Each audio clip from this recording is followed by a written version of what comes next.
marchen ya. Los maestros de Bolivia como ejemplo de valor.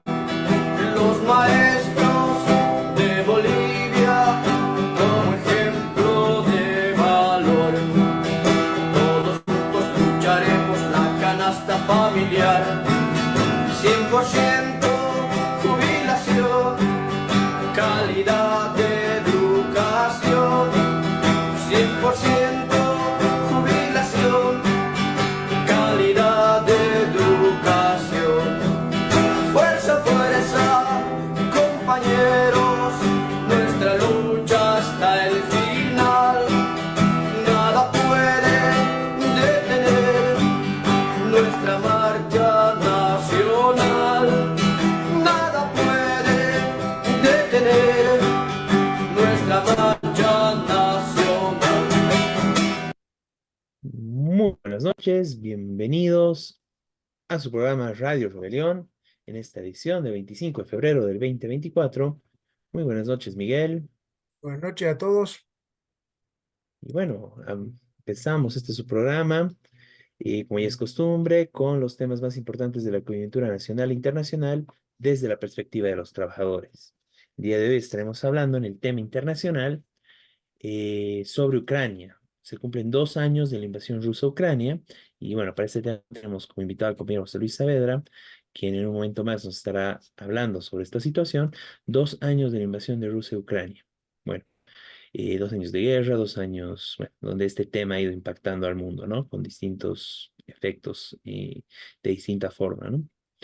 Eh, Después hablamos de la situación de Palestina, un tema central de todas las semanas, dado que continúa el genocidio en Palestina y por otro lado continúan las muestras de solidaridad y apoyo con Palestina, en este caso bloqueos, una huelga en Italia muy importante y bueno, movilizaciones en general en distintas partes del mundo. Ya pasando al tema nacional, hablaremos sobre bueno, un poco de la crisis económica que hay en el país y cómo el gobierno de Arce se reunió con empresarios, al menos uno de sus ministros, acordando una serie de medidas a favor de los grandes empresarios para que estos se beneficien en medio de la crisis económica, ¿no? Es muy importante denunciar esto y bueno, estamos comentándolo más en detalle en un momento. Eh, Otro tema muy importante en el marco nacional es, bueno, con el tema de la minería, justamente, es lógico que haya guardaparques de los parques nacionales del país que se enfrenten ante los avasallamientos de algunos sectores mineros. Bueno, sucede que pasó esto, unos guardaparques trataron de impedir el ingreso de algunos mineros al Parque Nacional Madidi. Y ahora están en juicio los guardaparques, ¿no? Los mineros están enjuiciando por, bueno, por agresión, etcétera, ¿no? Y el gobierno no defiende, ¿no? Y no toma parte en este aspecto como si fuera un hecho privado, ¿no? Como si, bueno, hablaremos un poco más en detalle de esta situación. Y finalmente, continuando con el tema minero, justamente uno de los problemas es dónde van las riquezas generadas por la explotación minera, que además, bueno, es altamente contaminante, como se conoce, ¿no?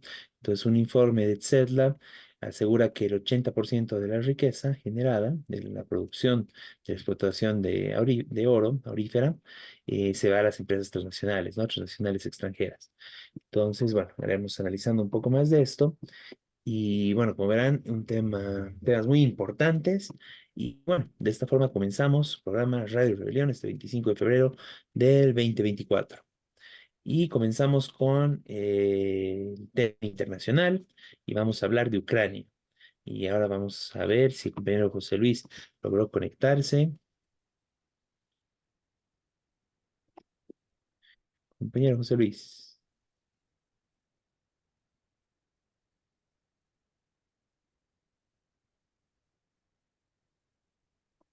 Está con unos problemas de conexión el compañero.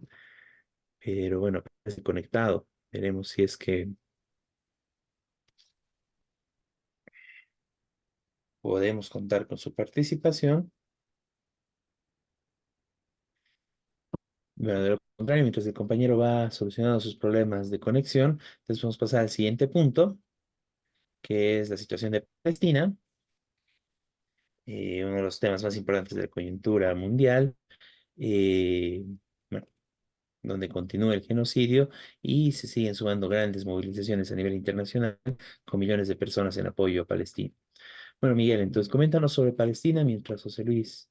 Sí, bueno, obviamente estamos en todos las radios, los programas comentando lo de Palestina porque es el tema más importante mundial, este genocidio en Palestina.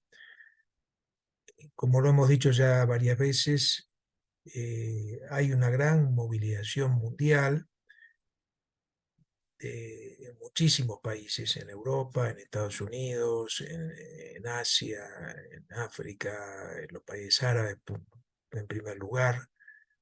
Esto se mantiene, toda la semana hay movilizaciones. Nosotros en este caso queremos destacar la que se dio en Italia, porque fue también muy, muy grande, fue en un montón de ciudades de Italia e incluyó huelgas del transporte, del sindicato Cobas. Eh, Además, con los sindicatos dijeron que el tema de la guerra no es solamente, por supuesto, están en contra del genocidio, denuncian, exigen el alto fuego, que Europa no se meta, que no manden armas, un bloqueo del puerto, pero además dicen que está perjudicando también la economía, hay inflación en Italia y en otros países, y el salario se está deteriorando en toda Europa. Entonces, hablan también de eso. Europa, como hemos señalado ya en programas anteriores, ha tenido un montón de huelgas de trabajadores por el tema del salario. Bueno, quería destacar entonces esta gran movilización de Palestina, que se hizo en muchos lados y que fue reprimida en varios lugares, en Pisa, en la ciudad de Pisa. Salieron estudiantes secundarios, los estudiantes secundarios fueron corridos a palo por la policía. Recordemos, Italia tiene un gobierno de ultraderecha, que obviamente apoya a Israel, y estas movilizaciones, claro, van contra el gobierno y contra ese apoyo a Israel. Bueno, el otro país que quería señalar, que no lo pusimos en el aviso del programa, pero sí sucedió también ayer, es Yemen, que ya ha habido movilizaciones, parece que la última dicen que hubo millones de personas. Es un país chico, supuestamente solamente los hutíes, que es una parte de los yemenitas, están manifestando, pero lo que se ve en todas las ciudades de Yemen es marchas gigantescas en solidaridad con Palestina. Recordemos que Yemen, además de las marchas, está bloqueando el Mar Rojo, que es fundamental para la comunicación de Europa con Asia y sobre todo por el paso de petróleo, porque dice que por ahí pasan armas para Israel y exige el inmediato cese del fuego, que Israel deje de masacrar a Gaza. Bueno, por último, quería mencionar lo que ya señalamos la vez pasada. Hoy los palestinos en Gaza están sufriendo una terrible genocidio, como dijimos. Hay más de 30.000 muertos.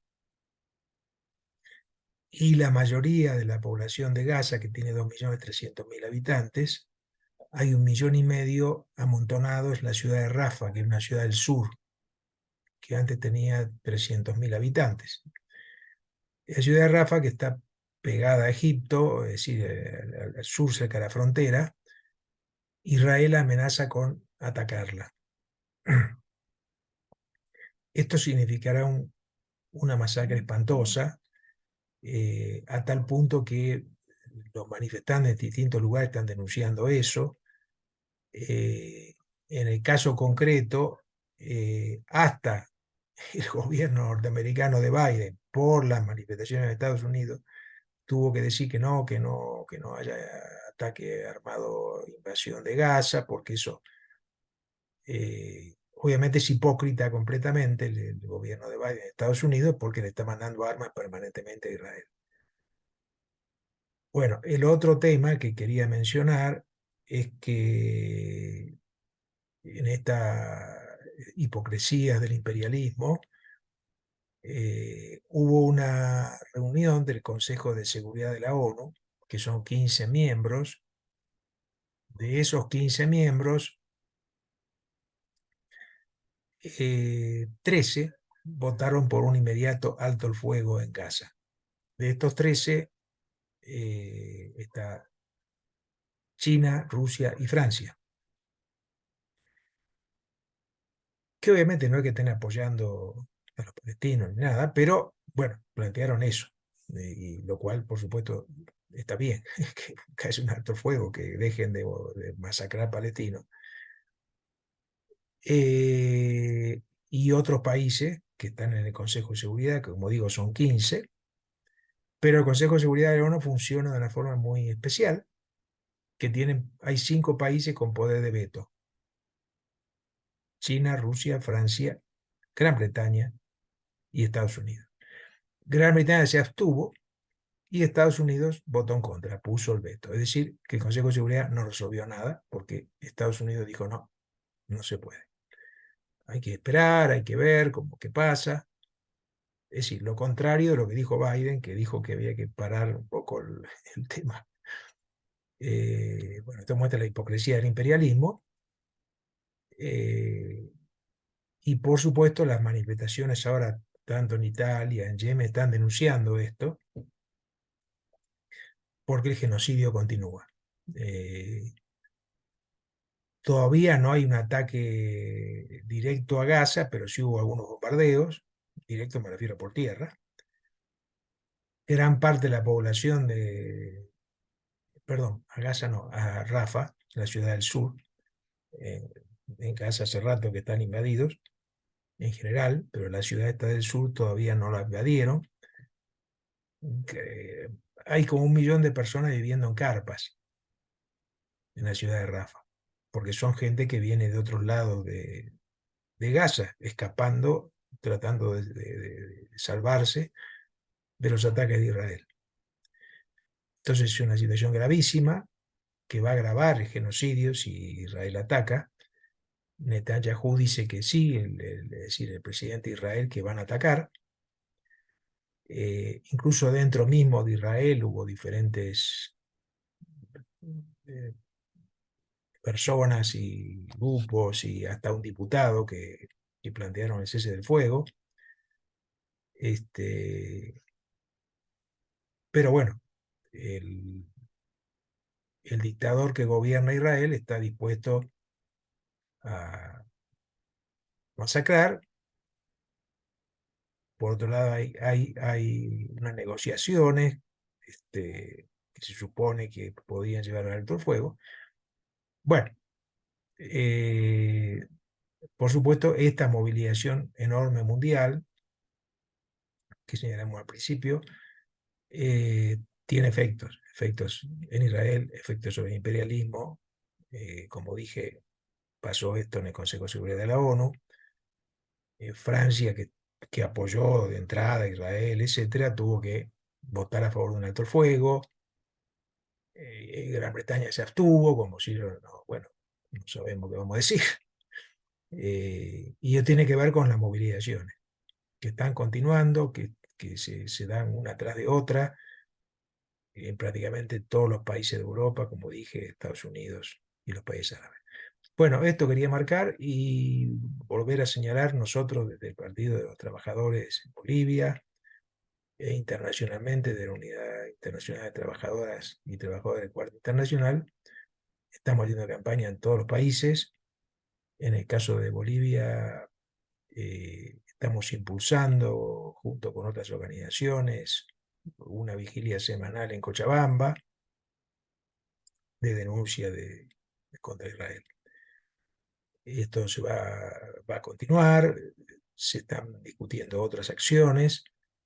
Se está discutiendo incluso el Día de la Mujer, el 8 de marzo, hacer marchas eh, también en solidaridad con Palestina, este, tomando en cuenta la masacre de mujeres, que es altísima también en Gaza. Bueno, esto quería señalar.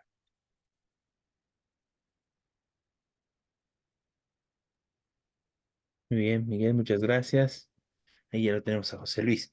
No, bueno, muy importante este tema de Palestina y como dices, ¿no? En un momento donde, bueno, incluso se habla de alguna negociación entre Hamas e Israel, con las mediaciones de Francia, Egipto, etcétera, y justamente la amenaza de Israel y que en general está planteando, bueno, una invasión, más ataques, más allá de los bombardeos que sigue realizando sistemáticamente en Rafah, ¿no? Entonces, con lo cual estamos hablando de que más de 1 millón de personas desplazadas se han desplazado justamente a esta pequeña localidad dentro de la Franja de Gaza, ¿no? Que es en el sur de Gaza, y ahorita están hacinadas ahí. Y bueno, realmente es impresionante que Israel bueno, sigue bombardeando esos espacios. Cada día sigue habiendo más mujeres, niños, personas en general que mueren. Y bueno, Israel amenaza con entrar y, bueno, como hizo en otras partes, ¿no? Masacrando y matando brutalmente a la población, ¿no? Y esto, bueno, se lo anuncia de que sí, bueno, dieron como un ultimátum, ¿no? Para que se liberen los rehenes y de lo contrario van a continuar asesinando gente, ¿no? Israel. Es realmente una situación terrible. Y bueno, frente a eso continúa la más amplia solidaridad mundial de la que somos parte, ¿no? Todo el apoyo para Palestina y viva Palestina libre. Bueno, pasemos al tema de Ucrania. Ahora sí, mi compañero José Luis. Está sin micrófono, José Luis, todavía. Ahora sí. Ahora sí, muy buenas noches. Bienvenido, José Luis. Ahora sí, perfecto. Bueno, entonces, 2 años de la invasión rusa a Ucrania. Te escuchamos, José Luis. Tienes la palabra. Sí, primero gracias por este espacio y disculpen por las dificultades técnicas de conexión. A ver, es muchísimo lo que se puede hablar eh, sobre la invasión rusa a Ucrania. Quisiera el mapa, eso sí, es importante el mapa para ubicar un poco los lugares a los que nos vamos a referir. A ver, si bien la invasión a gran escala, que así se llama, de Ucrania por Rusia tuvo lugar efectivamente hace 2 años, 24 de febrero del 2022, este es un conflicto de largo aliento. En realidad, las guerras propiciadas por Putin empezó ya a principios del milenio, del siglo, en realidad 1999 con Chechenia. Sería interesante hablar más sobre la guerra en Chechenia, reitero, la guerra de invasión propiciada por Putin cuando era primer ministro y luego como presidente ha continuado, pero por razones de tiempo solo vamos a aludir porque las relaciones con la invasión a Ucrania tienen mucha relación con esa primera guerra, cuando en realidad han habido 2 guerras con Chechenia, importante para encontrar la lógica guerrerista, yo llamaría terrorista, que ha impuesto Putin al conjunto de su gobierno. Bien, entonces el 24 de febrero del 2022 se produce esta invasión a gran escala. En principio, recordarán rápidamente quienes nos están viendo, Rusia y Putin decía que iba a ser rápido, que iba a ser cuestión de días, que iba a lograr la rendición de Kiev, de Ucrania. Kiev es la capital de Ucrania, y que por tanto eso iba a ser y lo dijeron al inicio los del gobierno de Rusia, una operación militar especial, es decir, una operación relámpago rápido. Y efectivamente los primeros días de febrero del 2022 llegaron a casi 30 kilómetros de Kiev, a punto de rendir efectivamente la capital. No lograron porque muy rápidamente se armó la resistencia popular, no tanto del gobierno como tal, sino la gente del pueblo se organizó y resistió heroicamente a costa de muchos miles de muertos. Gracias por el mapa. Eso, ahí está Kiev, es la capital. Se revirtió esa rápida incursión de Rusia. Y luego se armó la contraofensiva de Ucrania para empujar de los, digamos, alrededores de Kiev hacia más bien el este, la parte este de Ucrania, que es la región, las regiones llamadas más comúnmente como el Donbass, que son prorrusas, esas justamente las que vemos en el mapa que están de color rosa o rosado, que desde el 2022 hasta ahora son las zonas más castigadas. Aquí hay que decir una primera cuestión y solo diré 3 cosas básicas, quizás después alguna pregunta. En el retiro de Kiev, el anterior mapa, por favor, ya en el propio febrero del 2022 se produjo una de las primeras y más sangrientas masacres en los alrededores de la capital de la ciudad, un lugar que estimo les suena, Bucha. Bucha es importante porque al retirarse las tropas rusas, dejaron decenas de miles de muertos, masacrados, torturados, encarcelados, perseguidos y, ojo, además física y psicológicamente violentados de una manera realmente brutal, genocida, diríamos ahora, con la experiencia de Palestina. Este es un primer hecho que nos va a mostrar cuál es la lógica guerrerista y terrorista de Putin cuando invade territorios como el de Ucrania en la actualidad y más antes de Chechenia, también poco después de Chechenia, Georgia, Georgia, igualmente impondrá esta lógica guerrerista y terrorista de arrasar con la población, de arrasar con la infraestructura civil, etc. Durante gran parte del 2022 y 2023 hubo una especie de equilibrio estratégico, diríamos, en términos de no mucho avance de parte de las fuerzas rusas, pero tampoco posibilidades mayores de recuperación de los territorios ocupados por parte de Rusia. Justamente la parte que vemos que está en rosa, eso tiene que ver con poblaciones, esto también, la parte este de Ucrania, ahí podemos ver poblaciones importantes como Donetsk, Bakhmut, Mariupol, Luhansk, etc. Estos lugares son estratégicos para la guerra de invasión de Rusia porque estas son poblaciones, digamos, más prorrusas. De hecho, se habla ruso en estos lugares y, por tanto, la ocupación de estos territorios por parte de Rusia tiene mayor posibilidad, digamos, social y cultural. El pequeño gran problema, diríamos, de esta ocupación es que el resto del territorio, que en la foto vemos muy bien en color celeste, es una población que más allá incluso de las intenciones del presidente Zelensky, quien apuesta básicamente a la ayuda internacional, a la ayuda de la Unión Europea y también de Estados Unidos, es decir, de la OTAN, que si recuerdan ustedes al inicio, Putin justificó la guerra de invasión por oponerse a la OTAN y que la OTAN no es. La OTAN es el Tratado del Atlántico Norte, es un tratado de guerra, de fuerzas armadas en realidad, de los países, de los 27 países que conforman la Unión Europea.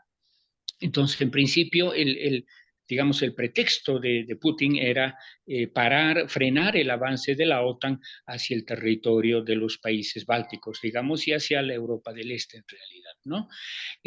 Pero aquí lo que no se consideró es la resistencia del pueblo, y esto es algo que hay que poner de relieve, la resistencia del pueblo, como en muchas otras guerras de invasión.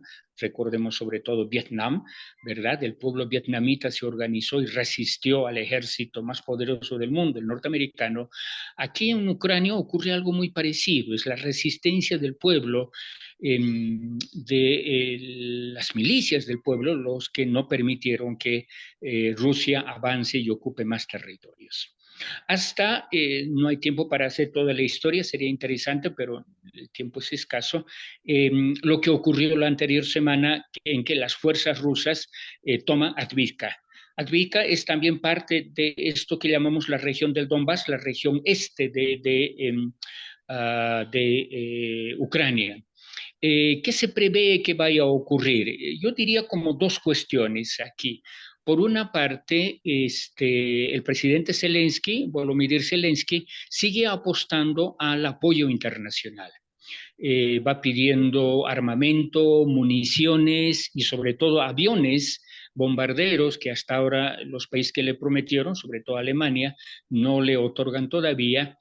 Y esta me parece que es una cuestión no muy correcta de parte del gobierno de Zelensky, por cuanto primero que esta ayuda ha ido mermando, sensiblemente ha ido mermando en los últimos meses y dado que este año es un año muy electoral, va a haber elecciones en Rusia el próximo mes, donde obviamente Putin va a ser nuevamente presidente, no tiene oposición, y si hubiera algún opositor lo va a liquidar como a Navalny, ¿no es cierto?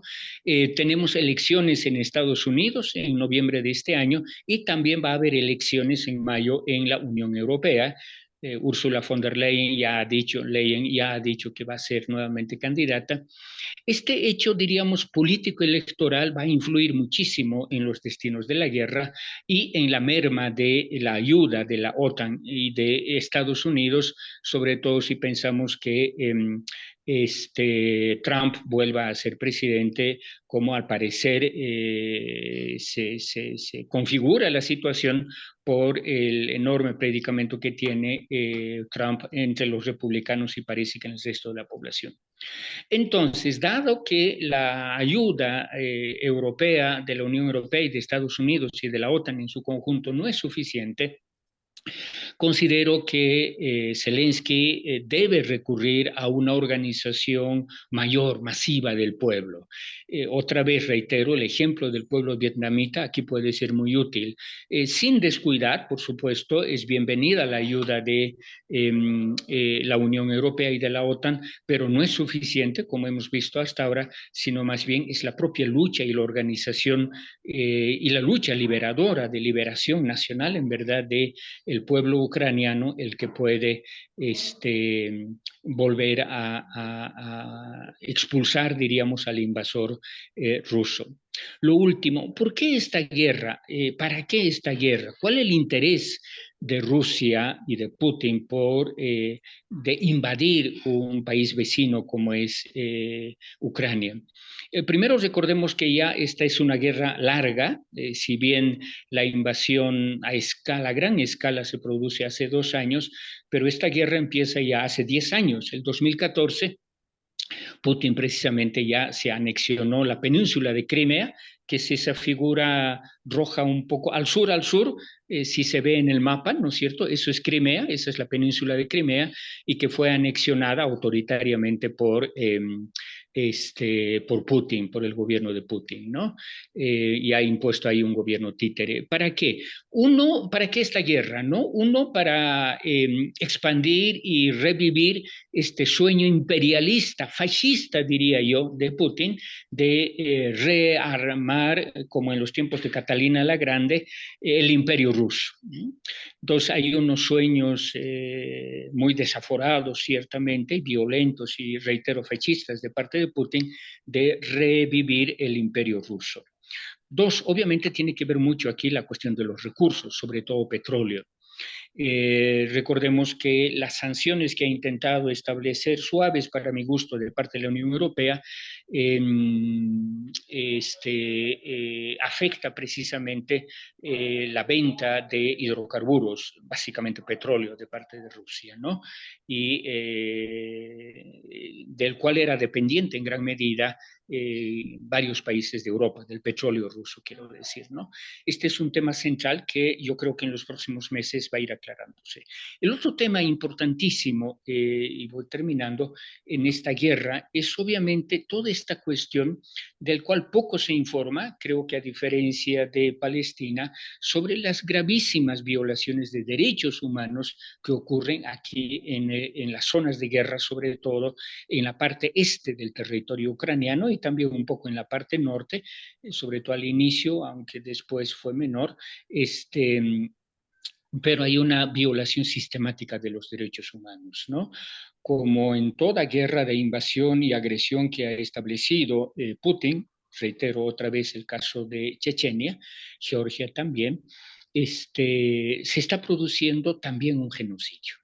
Es tan grave esta situación que primero los medios cubren muy poco esta información. De hecho, hasta ahora no sabemos muy bien, por ejemplo, la cantidad de muertos que ya han producido, muertos de civiles, además muertes de civiles en esta guerra. Hay quienes dicen 10.000, otros dicen 20.000, pero solo en Mariupol, y ahí hay un excelente documental que después podemos poner el link, se llama 20 días en Mariupol. Mariupol fue una de las ciudades más castigadas, junto con otras como Bakhmut, como Bucha y varias otras ciudades que fueron realmente totalmente destruidas. Una destrucción física de las ciudades, destrucción de las infraestructuras, pero además torturas, aprisionamiento se dice, se tomaron prisioneros por miles, muchos niños, miles de niños fueron trasladados incluso a Rusia, a Moscú, y si no se respeta absolutamente ningún derecho, y Putin ha establecido, no solo en las zonas de guerra, sino en la propia Rusia, un régimen de represión realmente fascista, represor, asesino, criminal. Está absolutamente prohibida en la propia Rusia cualquier manifestación en contra de la guerra, y no solamente a los activistas se les niega estos derechos de libre expresión, libre pensamiento, sino también a los artistas. El mundo cultural en su conjunto está prohibido en Rusia, y en realidad lo que establece Putin es un régimen fascista de gobierno, de violencia, de represión, de tortura, de encarcelamiento, etc. Entonces, aquí hay varias cuestiones que son muy, muy graves y de las cuales poco nos enteramos, y apenas los medios de comunicación nos dirán que Rusia está invadiendo el territorio ucraniano. Para terminar, quiero reiterar que lo que creo que tiene que imponerse aquí es, uno, la solidaridad hacia el conjunto del pueblo ucraniano, más allá del gobierno. Lo que importa aquí es el sufrimiento, el dolor y las muertes que está teniendo el pueblo ucraniano. Segundo, creo que definitivamente los que nuevamente militamos en el campo popular debemos manifestarnos en contra de todas estas guerras de agresión, de estas guerras de invasión y sobre todo de esta flagrante y sistemática violación de los derechos humanos que suceden no solamente, reitero, en los territorios en guerra, sobre todo la parte este del territorio ucraniano, sino en el conjunto de los territorios que hoy están invadidos por las fuerzas imperialistas, por las fuerzas fascistas, como es el gobierno de Putin. Esto es lo que quería manifestarles brevemente, compañeros. Bueno, gracias, José José Luis. Luis. Muy importante la información.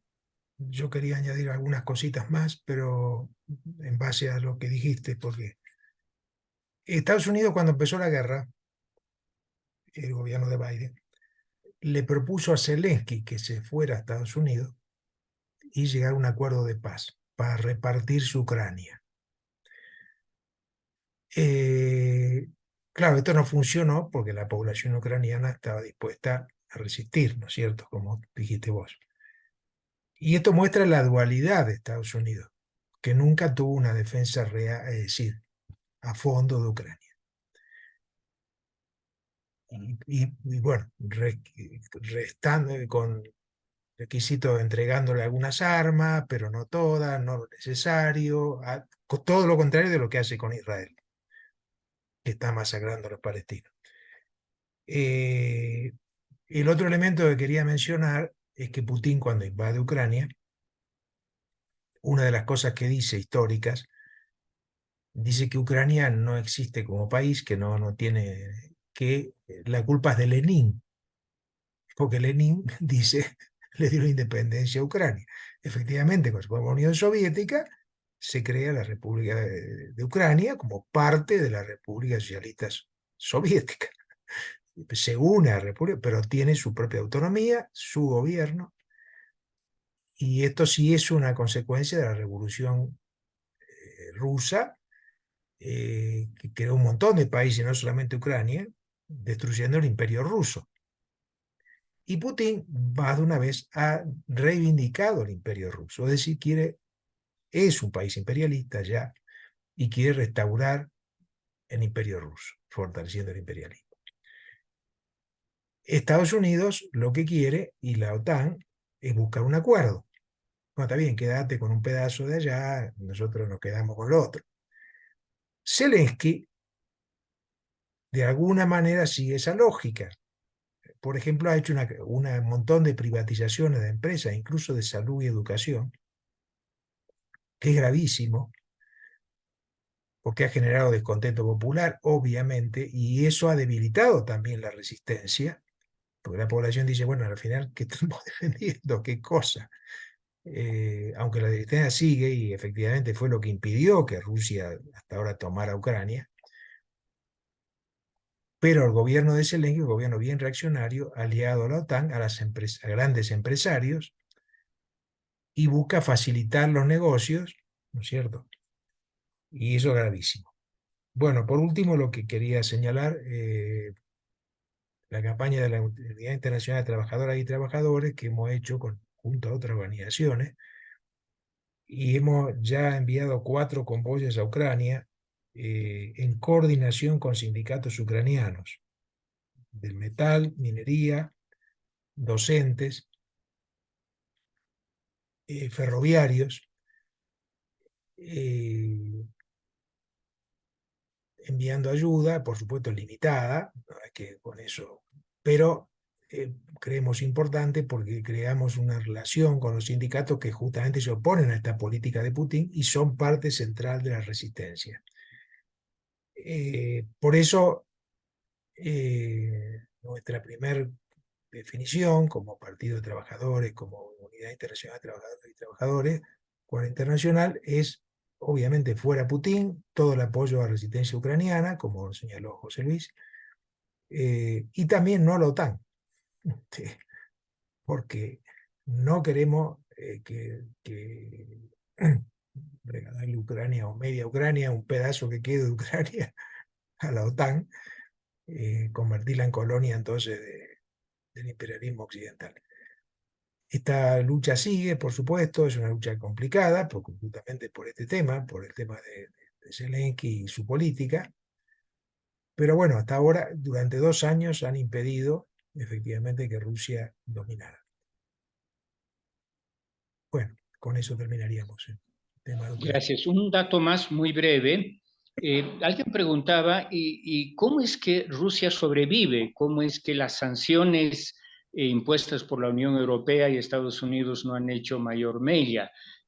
Por varias razones, señalo 2 rápidamente. Uno, porque tiene una industria armamentística realmente poderosa, es casi autosuficiente en términos de producción de armas y municiones, y por otra parte tiene relaciones muy interesantes en términos de la efectividad de la guerra y del negocio de la guerra y de las armas con China y con Corea del Norte, ojo.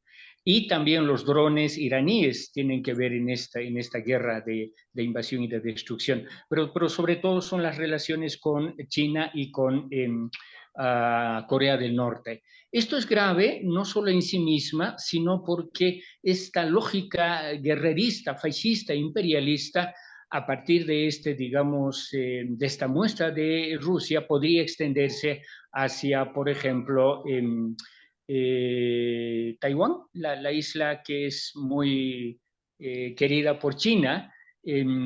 Podría generarse otros ámbitos de invasión imperialista, y creo que por eso también debemos oponernos todos los que estamos en contra de estas injusticias. Gracias nuevamente.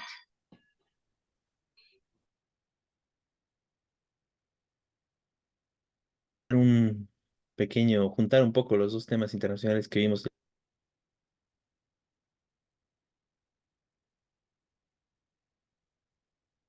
Estás mudo, Beto.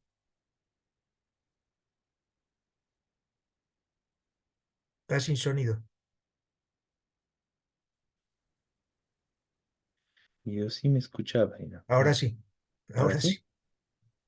Creo que hay problemas del internet, ¿eh? No, bueno, lo que Otra vez sin sonido. No sé qué pasa. Aunque ahí aparece sonido, pero no tenés sonido.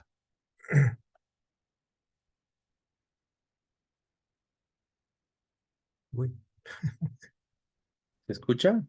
ahora sí. Sí, sí. Hola, hola. Sí, ahora sí. Ahora creo que sí. Creo que es problema del internet.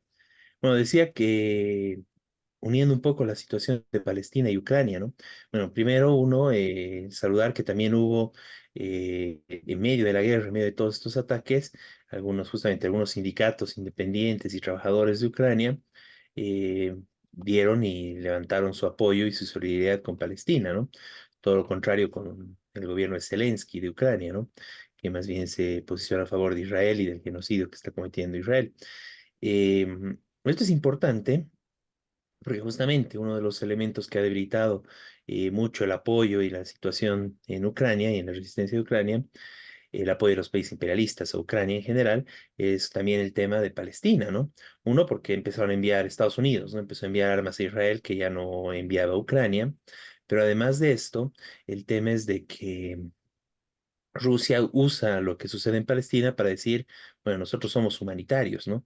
No masacramos tanto como Estados Unidos, Europa y Israel, ¿no? Entonces, eso es una barbaridad, ¿no? Porque es básicamente que imperialismo, bueno, cómo matan, cuánto matan, etcétera, ¿no? Y realmente es una barbaridad, digamos, toda esa situación que se ve a nivel internacional, en el marco de que lo correcto y donde justamente tiene que haber acuerdo, como decía José Luis, ¿no? De los distintos sectores de trabajadores, la gente que defiende los derechos humanos, etcétera, en condenar a ambos, ¿no? Se condena totalmente lo que hace Israel en Palestina y de la misma forma se condena totalmente lo que hace Rusia en Ucrania, ¿no?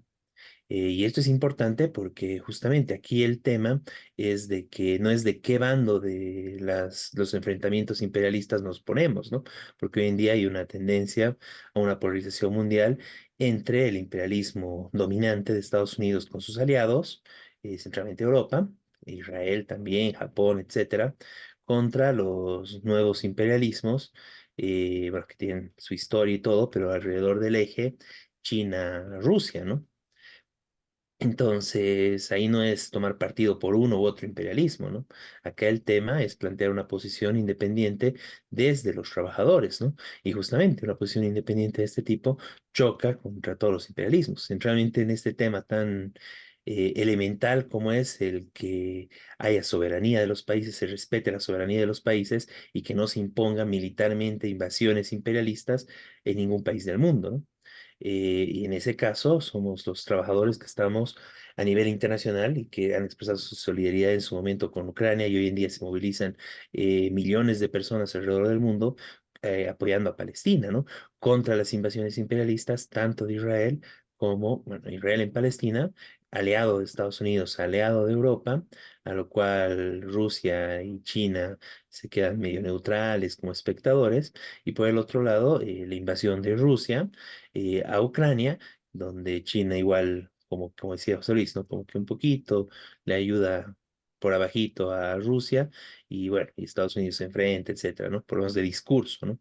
Entonces es importante rechazar ambos casos y señalar que los trabajadores, la izquierda revolucionaria a nivel internacional, los defensores de los derechos humanos, la posición correcta que se tiene en todo esto es en contra de ambos imperialismos, ¿no? Tanto del bloque hegemónico de Estados Unidos, Europa y compañía, como también el rechazo contundente a lo que es el imperialismo ruso y el imperialismo chino, ¿no? Que también tienen intenciones. Y al final, o sea, al final los imperialismos matan.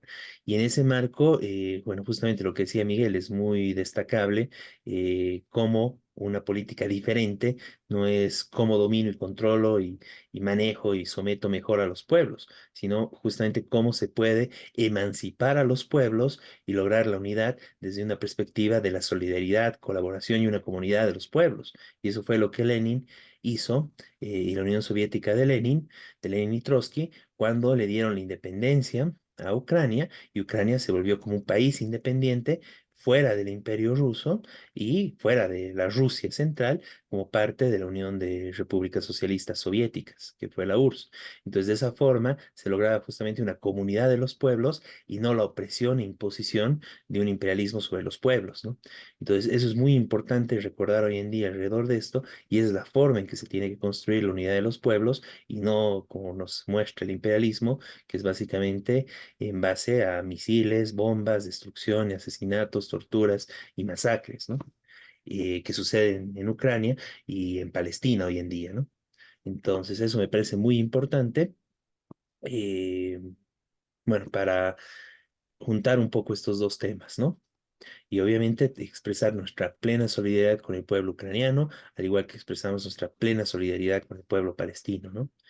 Y justamente ambas son luchas donde los pueblos del mundo se enfrentan a distintos sectores del imperialismo, pero en ambos casos estamos siendo atacados los trabajadores, los pueblos trabajadores del mundo, y es necesario un triunfo tanto de la resistencia ucraniana como de la resistencia palestina contra la invasión y genocidio de Rusia en un lado y de Israel, Estados Unidos y compañía en el otro.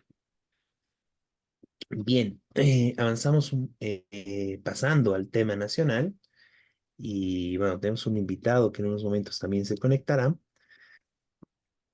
Pero bueno, vamos a comenzar hablando sobre esto, ¿no? Eh, es evidente y preocupante para todos el tema de la situación de la crisis económica en el país. La expresión más notoria es la escasez de dólares, que el gobierno trató de paliar un poco en su momento con el tema del oro, del cual hablaremos en un momento algo más al respecto, pero bueno, con la ampliación de extracción del oro y que este se pueda vender de forma más ágil, eh, trató de paliar un poco la escasez de dólares, logró un poco frenar esta crisis, pero bueno, la crisis continúa y se fue acrecentando, ¿no? Este año, porque es algo que viene ya vamos a cumplir un año de la crisis del dólar, o sea, de que no hay dólares, ¿no? En el país, en medio del gobierno de Arce, ¿no? Entonces, ante este hecho, es muy interesante porque esta reunión que vemos acá en la foto fue como si fuera, o sea, cualquiera hubiera pensado, claro, se están reuniendo para charlar, pero en realidad fue prácticamente que se reunieron a negociar, ¿no? Entre representantes del gobierno, centralmente el ministro de Economía y Finanzas, Marcelo Montenegro, y acompañado de otros ministros, porque no participó solo, fue con el ministro de Planificación del Desarrollo, Cusicanqui, y el ministro de Desarrollo Productivo y Economía Plural, Néstor Huanca, además de gente del Banco Central de Bolivia y de la ASFI, ¿no? Entonces sí, fue una reunión como si hubiera habido una movilización, como si hubiera habido medidas de presión y que querían reunirse para llegar a negociar algo, ¿no? Bueno, aquí vemos cómo para cualquier tema de algún sector del pueblo trabajador se necesita bastante movilización para poder discutir y tener un diálogo con el gobierno. En el caso de los empresarios es una cita y ya está, ¿no? Ellos tienen puertas abiertas para entrar, negociar y exigir lo que ellos quieren, ¿no? Entonces, en ese marco es muy interesante cómo de esta reunión sale una serie de medidas que están dirigidas, no en general a evitar, bueno, y a mejorar la situación de los dólares en Bolivia, y que haya más dólares y que esto vaya, digamos, hacia el pueblo, las necesidades de importación de productos básicos, sino centralmente a cómo estos grandes empresarios obtienen mejores beneficios en el marco de la crisis que se está dando, ¿no? O cómo ellos por lo menos pueden escapar del problema de la crisis y, bueno, mantener sus grandes beneficios, ¿no? En este caso es muy importante y el punto central del acuerdo, que es bastante complicado en realidad, es que el gobierno, bueno, va a permitir la libre exportación bueno, de varias cosas, en este caso centralmente de temas de alimentos y otros, sin que sea necesario el certificado de abastecimiento interno, que era una garantía que tenía el Estado boliviano de que antes de exportar un producto, primero se iba a garantizar que el mercado interno, es decir, la población boliviana, tenga suficiente de este producto, ¿no? Por ejemplo, en el tema de la carne, primero se tiene que garantizar que los bolivianos tengan acceso a un precio adecuado para poder consumir carne, y una vez que esté cubierto esto, recién se va a poder exportar, por ejemplo, carne, soya y otros bueno, maíz, por ejemplo, etcétera, que son algunas de las cosas que se están exportando. Bueno, en este caso el gobierno elimina este requisito, o bueno, lo libera básicamente, ya no se necesita esto para exportar y de esa forma van a poder exportar, aunque no haya el abastecimiento interno, ¿no? Es decir, aunque en Bolivia no tengamos garantizado el tema de la alimentación de estos productos, la carne, la soya, etcétera, igual van a poder estar exportando, lo cual tiende a generar una situación de desabastecimiento interno o de que van a hacerse más caros los precios dentro del país, producto de que cualquier empresario va a decir, bueno, exporto más caro o vendo en el mercado interno más barato. Obviamente van a preferir exportar más caro, ¿no? Y de esa forma se va a priorizar las exportaciones en contra del consumo que podríamos hacer en Bolivia, ¿no? Esa es una de las medidas centrales que realmente, bueno, es una gran victoria para el empresariado en ese sentido, porque va a poder garantizar sus ganancias sin preocuparse por el tema de la escasez de dólares. Bueno, eso es un tema muy importante. Bueno, de ahí son varias medidas más que acordaron, son 10 puntos en los que llegaron a acuerdo. Otros que son destacables en este sentido es, por ejemplo, que se va a permitir y se va a liberar y se va, bueno, hay 2 o 3 puntos que están relacionados con el tema del biodiesel, ¿no? Que van a poder producir directamente los empresarios privados y se les va a dar varias ventajas para que puedan producir ellos mismos biodiesel, que el gobierno va a ver distintas medidas para que esto se produzca de mejor forma. En general, el biodiesel básicamente se hace bueno, amplian, por eso es una de las razones por las que se amplió la frontera agrícola, para poder plantar más productos, bueno, maíz, la caña centralmente, para producir biodiesel, ¿no? Bueno, el maíz, la caña, son los productos que en general se utilizan, y de esa forma ya no importar el biodiesel, sino a partir de estos productos garantizar el manejo de los tractores, etcétera, combustible necesario, ¿no? Entonces esto, bueno, implica justamente uno de los grandes problemas que hemos tenido, que va a impactar necesariamente en ampliación de la frontera agrícola, mayor contaminación y que va en contra en general de nosotros, ¿no? De la población en general, bueno, que tiene varios problemas de varias formas, ¿no? Eh, un tema también relacionado a esto es de que van a poder las empresas privadas importar y agilizar la importación directa de ellos de diésel, o sea, no a partir del Estado, sino que ellas van a poder directamente contratar y comprar, al igual que la exportación y la importación, sin pasar por el Estado, ¿no? Otras medidas relacionadas con incentivos tributarios para la importación bueno, en general para importación de vehículos, etcétera, y otros que, bueno, que permitan el consumo ya sea de gasolina o justamente el etanol, que es el biodiesel, ¿no? Bueno, otra forma de combustible hecho eh, a partir de la conversión de material orgánico, ¿no? Como maíz, soya, etcétera. Entonces, bueno, aquí lo interesante es de que en medio de esta crisis, en medio del problema que estamos viviendo en Bolivia, alrededor de todo esto, el gobierno lo que hace, reuniéndose con los empresarios, es garantizarles ingresos, incluso a costa de los intereses del pueblo trabajador boliviano, incluso a costa de la alimentación boliviana, a costa de que se siga contaminando y depredando el medio ambiente en Bolivia. ¿Y todo para qué? Para garantizar que los empresarios estén tranquilos, estén felices y puedan seguir obteniendo grandes ganancias sin importar la situación de la crisis económica que esté pasando el país, ¿no? Entonces realmente es una reunión y bueno, que muestra en general cómo va la situación en el país, quién realmente se maneja el país y a favor de quién realmente está el gobierno, ¿no? Y lo también que es muy llamativo para este tipo de reuniones y para este tipo de beneficios que obtiene la gran empresa privada, ahí no aparecen los opositores tradicionales, ¿no? Ni Evo Morales dice nada, ni la oposición derechista, ¿no? Camacho, Mesa, Creemos, Comunidad Ciudadana, ahí no, ahí hay acuerdo pleno, ahí no hay oposición, ahí este tema no es problema para ellos, ¿no? Que los grandes empresarios obtengan beneficios, garantías y mejores condiciones para enriquecerse en el medio y más bien aprovechando la crisis económica que se vive en el país y además garantizando, bueno, y estableciendo problemas y poniendo en cuestionamiento temas como el abastecimiento interno de alimentos en el país o el tema de la depredación del medio ambiente, ¿no? Entonces eso muestra mucho cómo es la política del gobierno y cómo es de urgente la necesidad que tenemos de dotarnos de una alternativa que realmente denuncie esto y no permita que este tipo de beneficios solo vayan para los más ricos del país en el marco de una crisis que cada vez ataca de peor forma al pueblo trabajador boliviano. No sé si quieren complementar algo, compañeros. Ya tenemos la presencia de un invitado muy importante para el siguiente punto. José Luis, Miguel. No, está ya Gonzalo. Sí. Bueno, lo tenemos al compañero, Gon- ah, compañero Gonzalo Colque, de Fundación Tierra. Bienvenido, compañero. Es un gusto tenerlo en este programa, en Radio Rebelión. Buenas noches, compañero. Perfecto, ¿cómo estás? No sé si me escuchas. Ahora sí te escuchamos y te vemos muy bien. Un Claro. gusto igualmente. Muchas gracias por tu presencia. Y bueno, contigo tenemos el tema que hablar de, bueno, de la situación de los parques nacionales y este juicio que se está haciendo a los guardaparques por defender nuestras áreas protegidas, ¿no?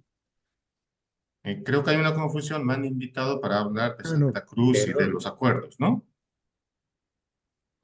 Ah, perdón, tenía una confusión yo en alrededor de esto.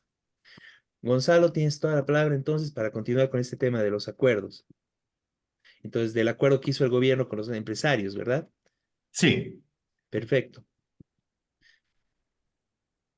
Estaba con una Eh, confusión yo. sí, atento yo a las preguntas o a los temas que ustedes tengan en agenda.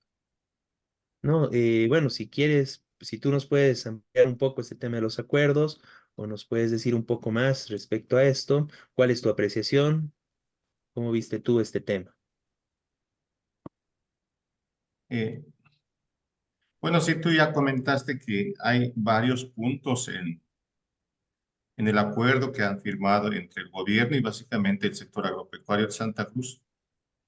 Por supuesto que las dos medidas que más llaman la atención en los medios es, uno, la liberalización de las agroexportaciones para que pueda aumentar la generación de divisas mediante básicamente la producción y exportación de soya.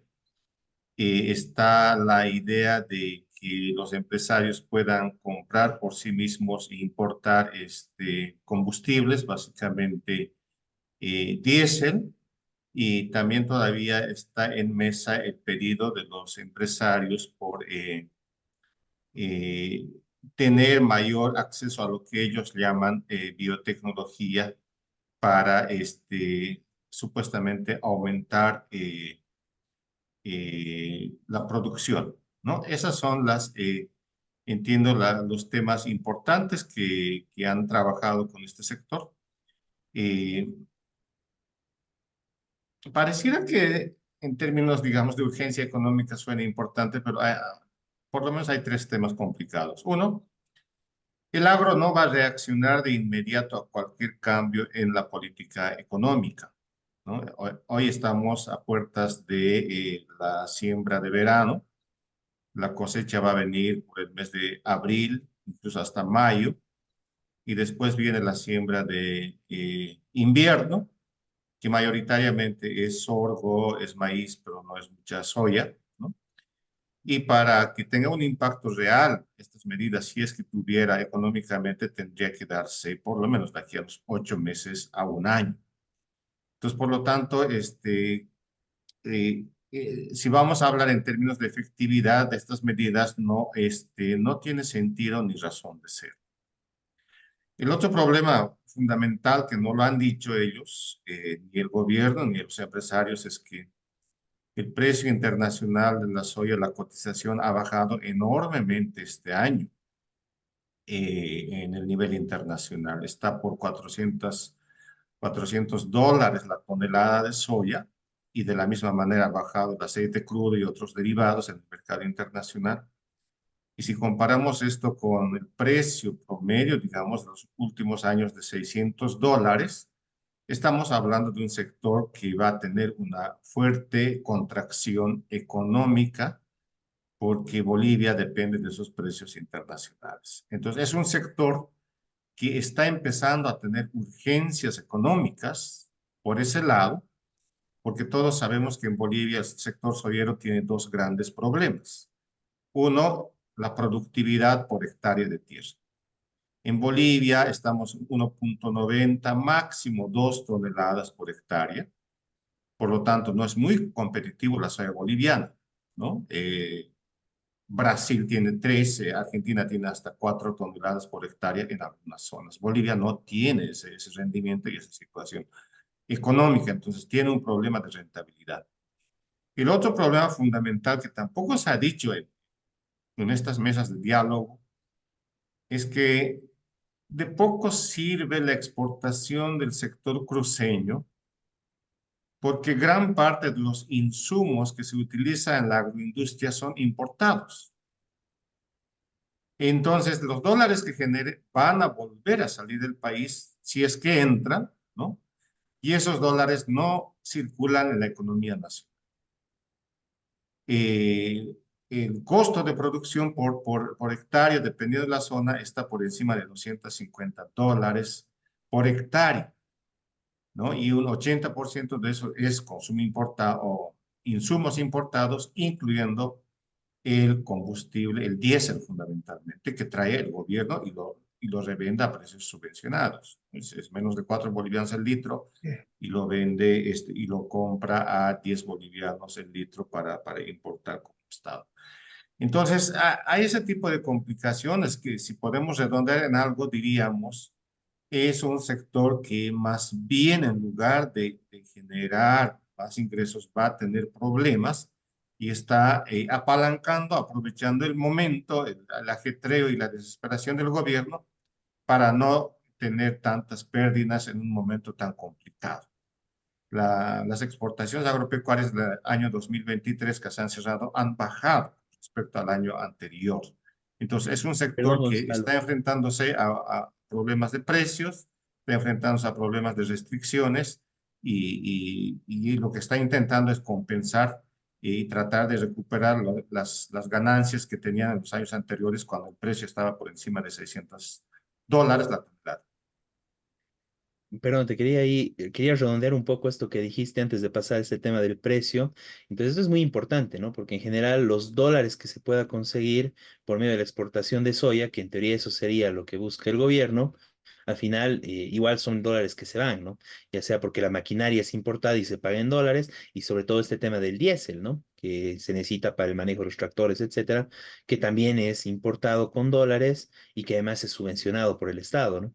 Entonces, lo que dijiste fue central en ese sentido, ¿no? O sea, los dólares que se generan por la importación, bueno, perdón, por la exportación de soya son dólares que también se van porque los insumos son importados en dólares, ¿no? Así es, importamos todo, importamos fertilizantes, pesticidas, agroquímicos, semillas, En millas. maquinaria agrícola, combustible. ¿Qué es lo que pone Bolivia? Es un sector, por eso que se llama una agricultura golondrina, ¿no? Que aterriza en el territorio, extrae los recursos y vuelve a sacar del país. Entonces, lo que queda es muy poco y lo poco que queda circula básicamente en la economía cruceña. Y no olvidemos que como departamento, Santa Cruz tiene un déficit comercial. El departamento de Santa Cruz exporta menos de lo que importa, ¿no? O sea, a diferencia de otros departamentos, es un departamento que si fuera un solo país tendría grandes déficits comerciales en el comercio exterior. Excelente, Gonzalo, muchas gracias. Quisiera que continúes entonces con este tema del precio de la soya a nivel internacional, que dijiste que fue bajando y bueno, y te corté ahí, ¿no? En el tema de que incluso el año pasado ya había bajado la cantidad de, bueno, de ingresos por este tema. Sí, lo que pasa es que en Bolivia hemos visto con ojos positivos porque hay medios de comunicación que promocionan bastante el éxito, entre comillas, de la economía cruceña. Fundamentalmente ha tenido una época de bonanza similar a lo que sucedió con el gas natural antes del 2014, ¿no? Estamos hablando de por lo menos 2017, el precio de la soya empezó a subir. estaba incluso al nivel de costo de producción, como $300 y había grandes conflictos. Y empezó a escalar 400, 500, 600, en algunos casos casi $650 la tonelada. Y eso se mantuvo más o menos estable hasta el año pasado. Incluso durante la pandemia y durante la primera época, los primeros meses de la invasión de Rusia, empezó a subir todavía más esos precios. Entonces, todo eso obviamente influye en que es un sector que se ha beneficiado de ese boom, ¿no? Y ahora no estamos viviendo en esa época. Y hay problemas, por otro lado, constantes, porque los costos de producción van aumentando cada año, ¿no? Primero se cotiza al precio internacional y segundo, aumenta porque la productividad de las tierras agrícolas cada vez disminuye. Hay un problema con la fertilidad de los suelos por el tema de la sobreexplotación, básicamente, ¿no? En Chile hay bastantes tierras desertificadas y esa es la razón que explica que haya tanto desmonte y deforestación en las tierras bajas de nuestro país. Claro, es muy importante eso. Y bueno, entonces esa situación, como tú decías, es la que genera, bueno, están entrando en crisis el sector de las oils, que es el sector agroindustrial, y está viendo cómo en ese marco, bueno, conseguir beneficios del gobierno para, bueno, que la crisis no sea tan fuerte para ellos, para que puedan garantizar todavía algunas ganancias, ¿no? Lo que tenemos que entender es que este sector tiene un modelo de negocios que permanentemente busca el apalancamiento con fondos públicos. Entonces, tanto las oportunidades de bonanza como los momentos de crisis son permanentemente aprovechados para presentar agendas, demandas sectoriales, soluciones ante la crisis, etcétera. Y eso ha pasado, podemos contar eso desde el año, por ejemplo, 2013, ¿no? Con la agenda que todos deben recordar, con la Agenda Patriótica 2025, ¿no? Que promete duplicar las tierras cultivadas, que promete exportar ganado, vacuna o carne, vacuna a China, ¿no es cierto? Y con esas promesas se ha flexibilizado la protección de los bosques y se ha permitido una mayor tasa de deforestación en el país. Cuando hubo la época pandemia, sacaron varios créditos, incluso hubo un pedido de que el gobierno destine fondos públicos para créditos con 0% de interés de $600 millones para reactivar este sector que supuestamente estaba en crisis por el tema de la pandemia. Y ahora que hay crisis, pues fundamentalmente las negociaciones que hacen son los mismos puntos de siempre. Seguridad jurídica para la tenencia de la tierra, lo que quiere decir que en realidad no hayan obstáculos jurídicos para seguir titulando tierras a favor de este sector. Libre exportación, que es lo que está en el acuerdo. Transgénicos, que está permanentemente en la agenda. Y ahora han incorporado el tema de que haya un acuerdo con los bancos para que las comisiones por las transferencias bancarias en dólares no superen un 10%, ¿no? Porque estaban empezando a cobrar hasta un 20%, lo cual era igual a cotizar el dólar a un tipo de cambio de 10 bolivianos el dólar.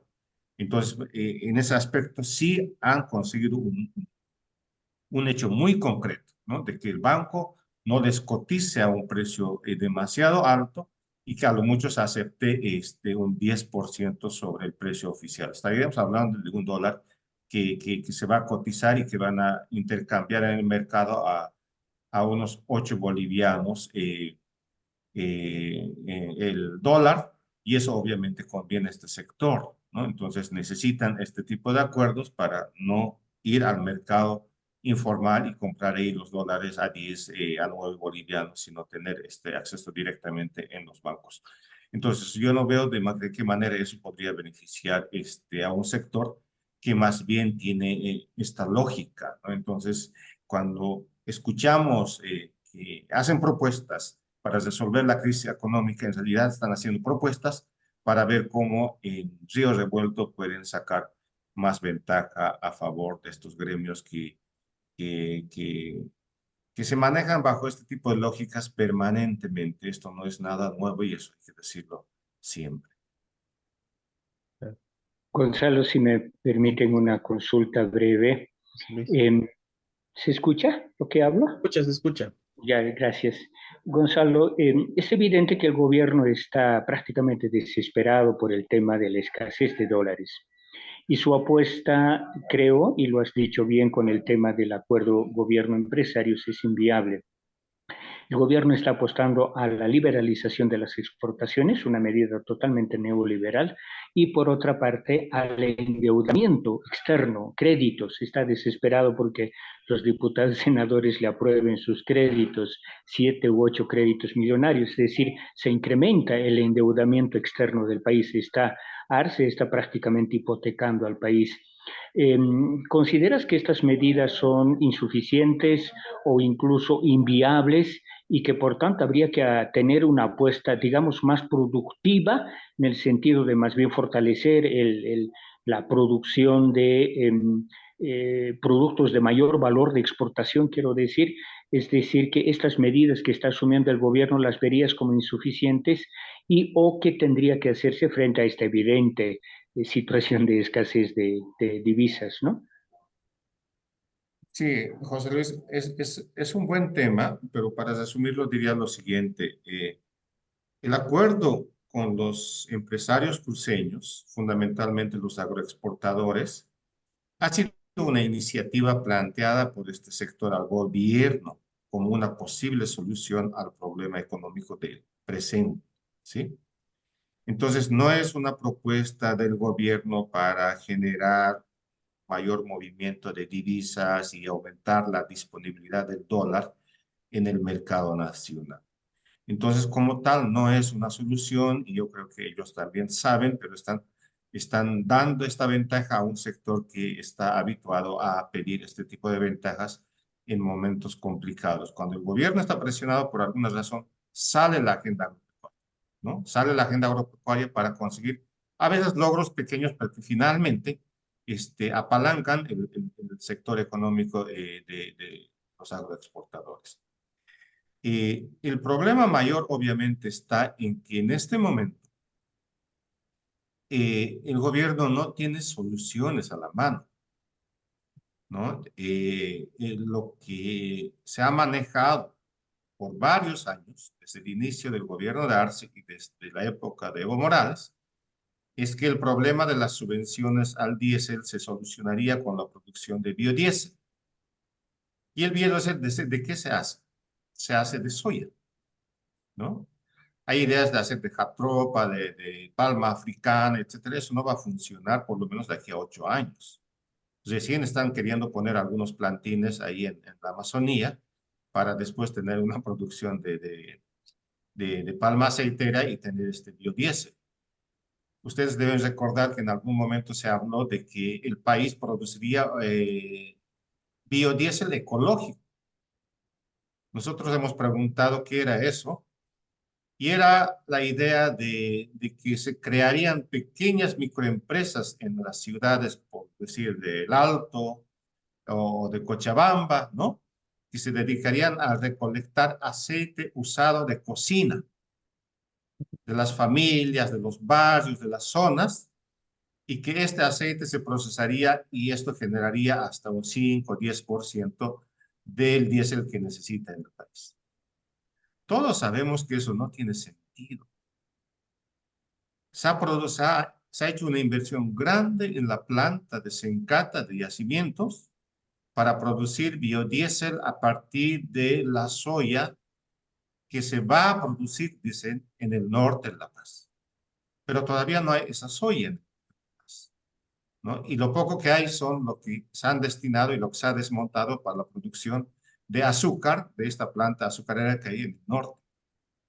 Entonces, mucha gente se ha preocupado y yo sé que algunos diputados han pedido un informe escrito a Yacimientos para que muestre el proyecto de factibilidad, el estudio económico de costo-beneficio de esta inversión pública.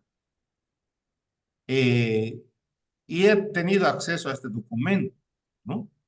Y la respuesta del del presidente de Yacimientos es que no tienen ese estudio de costo-beneficio que tiene que determinar si ese negocio es viable o no antes de implementarlo.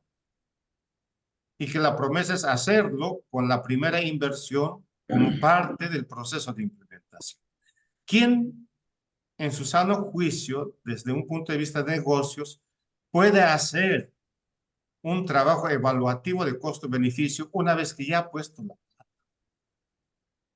No, todos sabemos que ningún banco nos acepta un préstamo productivo si no presentamos un proyecto económico que muestre que el negocio al que queremos emprender es viable. Pero eso es lo que se está haciendo. Entonces, no es una solución. Si la idea de producir biodiesel en el país no es sostenible y no es una solución porque primero no tiene estudio y segundo no tiene estudio porque todos sabemos que la producción de biodiesel a lo mucho significaría lo siguiente. ¿A cuánto vende el exportador el aceite crudo de soya en este momento? El exportador boliviano. Vende a 11 a 12 bolivianos el litro. Si el gobierno quiere comprar para producir biodiesel, tendría que comprar al mismo precio necesariamente, ¿no? Y eso, comparado, es mucho más costoso que importar, porque en el mercado internacional más o menos están comprando a 10 bolivianos el litro, ¿no? La única justificación que yo he escuchado de los economistas que están vinculados al gobierno nacional es que la ventaja sería que se pagaría en bolivianos la producción nacional o la compra nacional del diésel o de aceite crudo de soya para la producción de diésel. Y que se ahorraría el país dólares. Pero ¿cuánto se ahorraría? Esos estudios no están hechos, ¿no? Y además hay un último tema más, compañeros, para redondear esta parte. Si quisiéramos realmente producir más diésel en el país, por lo menos tendríamos que poner en producción unas 200.000 hectáreas de nuevas tierras para la producción de monocultivos. ¿Y qué significa tener 100.000 o 200.000 nuevas hectáreas en producción? Significa mayor consumo de diésel importado para que la maquinaria trabaje en esas tierras. Claro. Entonces, es un círculo vicioso donde, queriendo buscar la solución en la agricultura, estamos queriendo extender su producción y el uso del diésel subvencionado y por lo tanto vamos a aumentar las importaciones. Entonces, ¿tiene sentido, por ejemplo, aumentar en 10 litros las importaciones para producir internamente 2 litros de biodiesel? En términos económicos no tiene sentido, para no hablar de temas ambientales, ¿no es cierto? Entonces, los estudios se caerían y si existen, no van a mostrar, porque basta un análisis breve, digamos, hemos tenido acceso a algunos documentos y hemos visto que no tiene esta factibilidad económica que debería tener esta solución, que supuestamente reza la propaganda gubernamental, es la solución estructural al problema de la importación de combustibles. Claro, no, muchas gracias, Gonzalo. Entonces, bueno, aquí estaría, bueno, es muy importante lo que señalas, ¿no? O sea, con el biodiesel, bueno, que tú no entraste, digamos, a los otros efectos que genera, porque, bueno, estas 200.000 hectáreas, para que tenga algún sentido, implicaría mayor deforestación, etcétera, ¿no? Una mayor depredación del medio ambiente. Pero sin entrar a eso, igual sería una, o sea, es como que tapas un hueco para que se abra otro, ¿no? Porque, como dices, ¿no? Igual se necesita mayor, bueno, gasto de diésel para producir esas nuevas hectáreas para generar el biodiesel, ¿no? Sin tomar en cuenta además lo que tú decías, ¿no? Que igual hay que importar pesticidas, las mismas semillas, la maquinaria, tractores, bueno. O sea, realmente, bueno, claro, esta medida del gobierno con los empresarios no es para que se solucione el problema de los dólares, ¿no? Como tú decías, sino centralmente es para darle más concesiones a este sector, que es muy interesante cómo lo figuras, ¿no? Un sector golondrina que, bueno, que deja muy poco para el país, además, ¿no? Y que está acostumbrado a obtener este tipo de beneficios. Como tú dices, ese es su modelo de negocio, ¿no? Obtener beneficios desde el Estado para hacer viables sus empresas, ¿no? No sé si quisieras decirnos algo más para cerrar, para ir redondeando este punto. Muchas gracias, Gonzalo, por toda la información, todos los datos. No, agradecido a ustedes no hay muchos de estos espacios, pero creo que es fundamental si algo puedo decir de que vayamos los ciudadanos prestando mayor atención y tomar mayor información sobre los temas económicos de nuestro país. Cualquiera de las soluciones que escuchamos son soluciones interesadas que responden a intereses de gremios o de los partidos políticos. Y eso es lo que está pasando en el país. Cualquier respuesta, cualquier propuesta de solución económica que sale en los periódicos, en los medios, en la televisión, o es del propio gobierno o es de estos empresarios. Y ninguno de ellos, sinceramente, va a tener capacidad de plantear al país una solución país, porque lo que están haciendo es cuidando sus propios intereses, ¿no? El gobierno, por ejemplo, no va a recortar los gastos, ¿no? Prefiere mantener ese nivel porque tiene muchos compromisos políticos, más allá de que se diga que necesita alentar el consumo nacional, ¿no? Y el sector privado obviamente va a llevar propuestas para proteger su sector y sus intereses. Lo que falta aquí es el ciudadano, que no está vinculado a este tipo de intereses del poder político ni del poder económico, empiece a tener voz propia y trabajar estos temas económicos. Porque de que se nos viene una crisis muy complicada, se nos viene, ¿no? Y de que en este momento muchas cosas ya son inevitables, lo son. José Luis, tú lo has dicho, el tema de la deuda. Ya estamos endeudados para los próximos 30 años. Y todavía el gobierno se esfuerza y presenta como solución el tener mayor endeudamiento en el país. Si vamos a tener que pagar eso. Se ha dicho que bastante, por ejemplo, un dato más, Humberto, para acabar. Ujú. El año pasado yo he hecho un seguimiento específico a algo que ha dicho el gobierno en enero. Ha dicho que a fin de año, la gestión 2023 estamos hablando, el gobierno captaría por venta de litio, de carbonato de litio por exportar, a fin de año 560 millones de dólares, 560 millones de dólares. Y eso no es, incluso está escrito o inscrito así en el presupuesto general de la nación. A fin de año, a diciembre, la venta de carbonato de litio, la exportación, no ha llegado ni a 8 millones de dólares. Se ha prometido y se ha puesto en el presupuesto que ingresaría un dinero de 560 millones de dólares y lo que realmente ha generado esa promesa es de unos 8, 9 millones de dólares.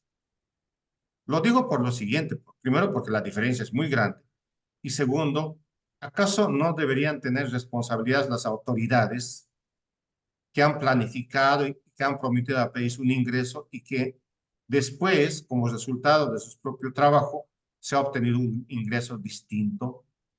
Creo que esos temas tenemos que pensar en otros términos, ¿no? No podemos tener más autoridades de ese tipo que prometen al país una cosa en papel y lo incumplen. Y este es un ejemplo de varios ítems del presupuesto público que podemos decir.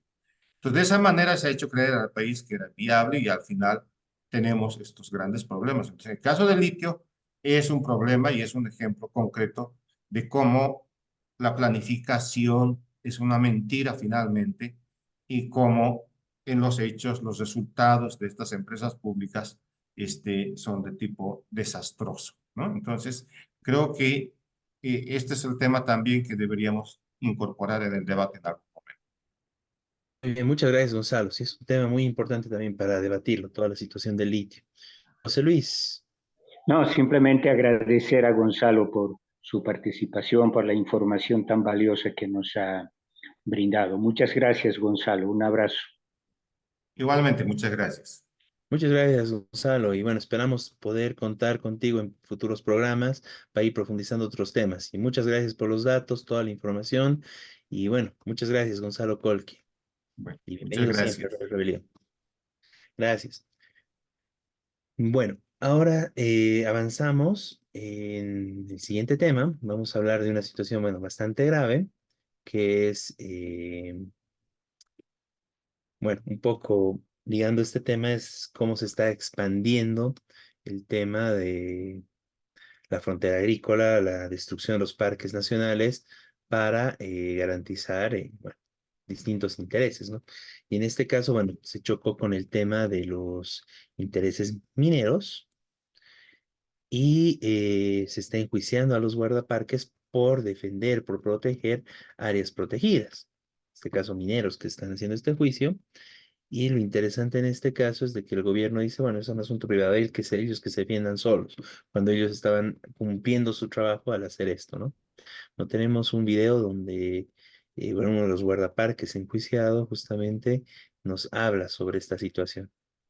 Pero yo le digo con absoluta franqueza, esto es una persecución minera porque ya desde el año 2018 que la FECOMAN, que la propia, algunos dirigentes de la Federación Sindical Única de Trabajadores Campesinos, Franz Tamayo, Tupac Katari y de Apolo, vienen ejerciendo una serie de presiones y actividades, o acciones, mejor dicho, ¿no? Dirigidas en primera instancia a pedir mi destitución en aquel tiempo, en el año 2018. Además de eso, pidiendo la... ¿En 2018 usted dónde estaba? Yo estaba en el Parque Nacional Madrid, en Apolo. Y además de eso, pedir la abrogación del decreto de creación del Parque Nacional Madrid. ¿Se imaginan lo que es eso? O sea, pedir que se anule el Parque Nacional Madrid simplemente porque hay intereses mineros de por medio.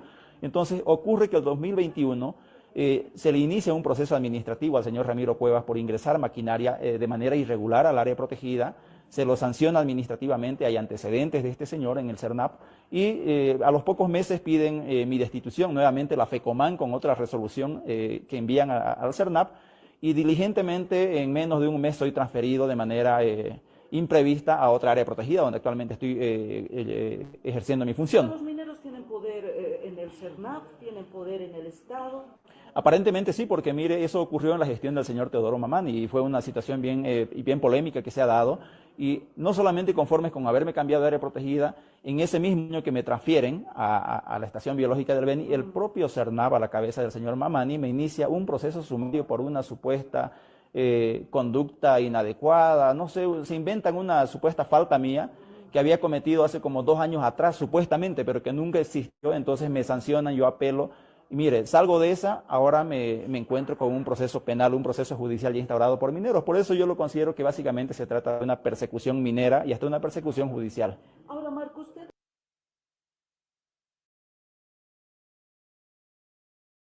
Ahí teníamos las palabras y bueno, cómo nos relata uno de los guardaparques enjuiciados, justamente persecución por una cooperativa aurífera, ¿no? Y bueno, y algunos miembros de este lugar. Son 2 guardaparques que están sufriendo este tipo de acusaciones, el compañero Raúl Santa Cruz y Mario Usquiano. Bueno, José Luis tenía que comentarnos un poco más sobre este tema. Si es que estás ahí. Con todo gusto. Sí, efectivamente, es el compañero Santa Cruz, me acuerdo el nombre, es el que estaba en un puesto de control de ingreso al Madidi, Parque Nacional Madidi, que, ojo, es el parque con más biodiversidad del mundo, o sea, es realmente estratégico este parque. Uno, por la biodiversidad que contiene en sí mismo, y dos, porque es fuente de agua. Y no solo para la Amazonía Norte, sino para todo el occidente del país, podríamos decir. Entonces, este señor Cuevas, que es un conocido minero ilegal, reitero, ilegal, no tiene la propia AJAM, que es la Autoridad Jurisdiccional Administrativa de la Minería en Bolivia, que debería controlar esto, no lo hace ciertamente, pero la propia AJAM ha mostrado a la prensa que Cuevas, Ramiro Cuevas, es ilegal. No tiene los permisos, no tiene licencia ambiental, ni nada de esa documentación que el compañero Santa Cruz Guardaparque le pidió al momento de querer ingresar abundante maquinaria, no solo un tractorcito, una retroexcavadora, no, abundante maquinaria para explotar ilegalmente oro en el Madidi. Ahí hay varias cosas muy complicadas. No es posible decirlas todas, pero lo primero es que el señor Santa Cruz, compañero Santa Cruz, guardaparque, simplemente estaba cumpliendo su función, en el sentido de pedir la documentación que se requiere para todo aquel que quiera ingresar, además, reitero, a un área protegida como es el Madidi, área nacional y Parque Nacional y área protegida como es el Madidi. No hubo esto, sino que más bien Cuevas, reitero, un conocido minero ilegal con varios procesos ya encima, desde el 2015, que tiene varios procesos por justamente faltar a la ley, por incumplir a la ley, por contravenir los preceptos legales y querer continuar con la minería ilegal. Eso no solo es un problema, sino es un delito. Cuevas, Ramiro Cuevas, ya debería estar en la cárcel por quebrantar las leyes que rigen no solo la minería, la actividad minera, sino la protección y el cuidado de un parque nacional como es y área protegida como es el Madidi. Frente a esta solicitud que hizo el compañero Santa Cruz, este señor se alteró, le amenazó, le agredió verbal y físicamente. Cuevas, este minero ilegal, le agredió física y verbalmente a compañero Santa Cruz. Luego de estos hechos, el compañero Santa Cruz, guardaparques, reitero, comunicó al dirigente principal, que es justamente el compañero Usquiano, que lo vemos en la foto, que es algo así como el principal, no es algo, es el principal dirigente de los guardaparques. No sé si es presidente, director no, creo que es presidente de los guardaparques, comunicó esta situación de agresión y de violencia ejercida abusivamente por Cuevas contra el guardaparque Santa Cruz. Y Usquiano publicó esto en su Facebook. Imagínense algo tan obvio como publicar en el Facebook e incluso con iniciales, no el nombre completo. Y eso Cuevas ha asumido que es injuria, que es difamación y no sé qué más. Hay que decirle entre paréntesis que yo en mi Facebook también he republicado esto y con expresiones mucho más fuertes e incluso desafiándole a que me enjuicie, porque es un abuso, de verdad que es un abuso esto de que no nos permitan ni siquiera hacer una denuncia. No puede ser que como al señor Usquiano le hagan un proceso judicial, un juicio, simplemente por hacer una publicación en el Facebook, reitero. Usquiano no estaba en el lugar de los hechos porque como acabamos de escuchar en la entrevista que le hacen, cuya versión completa está en Voces Unidas, creo, es un programa de UNITAS, es un programa para los defensores de derechos y defensores ambientales. Ahí está la entrevista completa. Usquiano no estaba obviamente en Madrid, sino simplemente hizo esta publicación. A partir de esto es que Cuevas les inicia un proceso judicial y que lamentablemente la Fiscalía de La Paz, del Alto creo, acepta esto que es una total irregularidad, es totalmente ilegal, no debería aceptar por varias razones la Fiscalía esta demanda, porque no es legal. Dos, que Cuevas es ilegal, reitero, es un minero ilegal. Y tres, que, y quizás sea algo realmente, no solo quizás, es algo realmente grave, que CERNAP se ha desentendido totalmente de este juicio iniciado por un minero ilegal, Ramiro Cuevas, contra los guardaparques, y CERNAP, que es la institución a la que pertenecen los guardaparques. CERNAP es el Servicio Nacional de Áreas Protegidas y que debería defender a sus trabajadores, como son Usquiano y Santa Cruz, y sin embargo CERNAP dice, el director de CERNAP es un conocido traficante, ojo, y lo digo públicamente, conocido traficante del sindicalismo, como es el compañero Johnson Jiménez. Es un compa del norte de La Paz y yo lo conozco, es bastante prepotente, abusivo este Johnson Jiménez y además, ojo, es diputado del MAS. Constitucionalmente no debería incluso ejercer un cargo público al tener un cargo electo, como es el ser diputado, pero ya sabemos que este gobierno hace todo, quebranta la ley impunemente. Y Johnson Jiménez es el presidente del CERNAP y él ha dicho que es un asunto privado, o sea que Santa Cruz y Usquiano están en la más completa indefensión al no querer colaborarles el presidente del CERNAP, que reitero, director, creo, de CERNAP, como es Johnson Jiménez, ¿no? Entonces ahí tenemos varios problemas, pero sobre todo el poder impune, autoritario, abusivo que tienen los mineros ilegales. No solo los mineros legales, sino los mineros ilegales, y que están cada vez con demandas más fuertes hacia el gobierno y que Arce les va concediendo de varias maneras con el agravante, y con esto termino, que la minería deja muy poco o nada al país y a la región. Recordemos que el año pasado la minería del oro ha exportado un monto, un valor mayor que incluso el gas. Bueno, ya sabemos que el gas se nos está acabando, agotando en Bolivia, pero el valor de las exportaciones de la minería el año pasado ha sido 3.500 millones de dólares.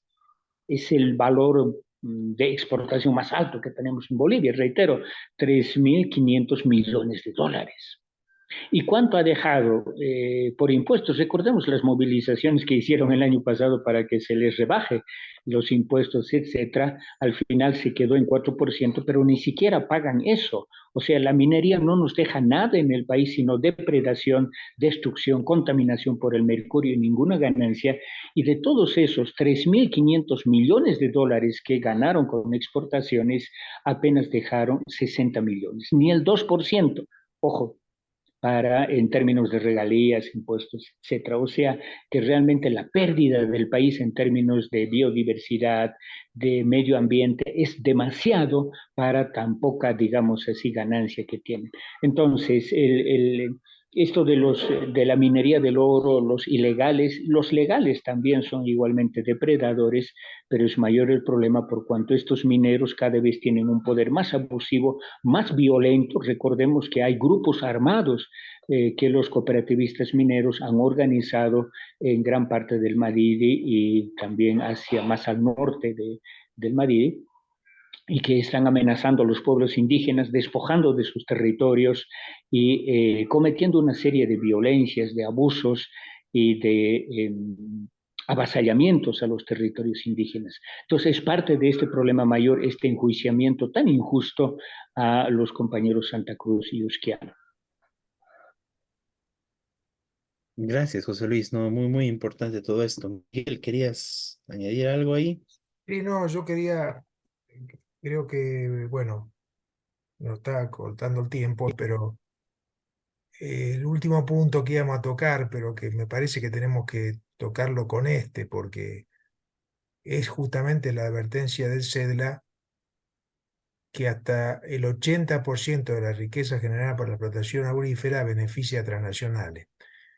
Es decir, esta es la otra cara, es otro elemento, lo que dice José Luis, el 2% queda, 80% queda para transnacionales, bueno, y otro 18% queda para estos supuestos cooperativistas, que también son empresarios que están trabajando con transnacionales, China, colombiana, de cualquier lado. Es decir, es un saqueo brutal del país. Por supuesto que esto existió en otros minerales, pero creo que con esta magnitud está ganándole a todos y que además está provocando el envenenamiento de ríos, que es el otro elemento con el mercurio, la destrucción de bosques. Es decir, acá no hay por dónde perderse. El oro no deja, digamos, nada para Bolivia. Lo que está dejando es destrucción, mercurio. Estos 60 millones que deja el oro es nada, no compensa, obviamente, si lo vemos en términos económicos, la destrucción ambiental. Obviamente que hay gente que gana plata con eso, bueno, primero las transnacionales, el 80%, y una parte que ganan empresarios nacionales.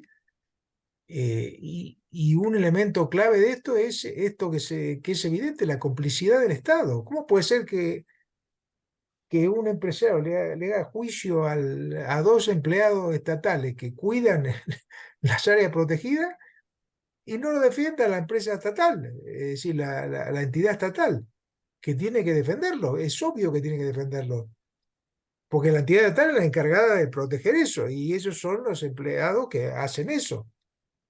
ellos estaban cumpliendo esa función, no es que estaban ahí porque se les ocurrió pelearse con este hombre. Eso es absurdo, no tiene ni pie ni cabeza. Por eso, bueno, yo diría, como no tenemos mucho tiempo, efectivamente, se nos alargó mucho el programa, con muchas cosas importantes, claro. Hay dos cosas acá. Uno, hay evidentemente una campaña, incluso movilizaciones para defender a estos acusados, a estos guardaparques. Creo que tenemos que apoyarlas. Eh, y dos, esto, la denuncia del gobierno, que ya lo hemos hecho varias veces, protegiendo a la minería del oro, protegiendo a empresarios, protegiendo el saqueo del país. Es decir, el gobierno está actuando como agente directo del saqueo del país. Y este hecho lo muestra crudamente.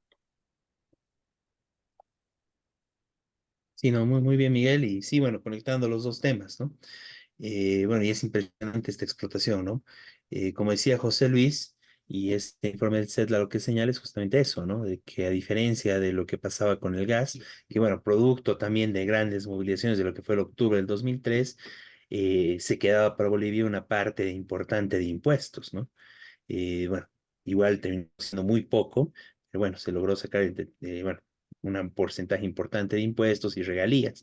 En el caso del oro no hay eso, ¿no? Como dices, son más de 3.000 millones, como decía José Luis, el 2022 que se sacó, que se ganó por la exportación de oro, de lo cual se pagó una miseria, o sea, son 6.000, no, 600 millones, ¿no?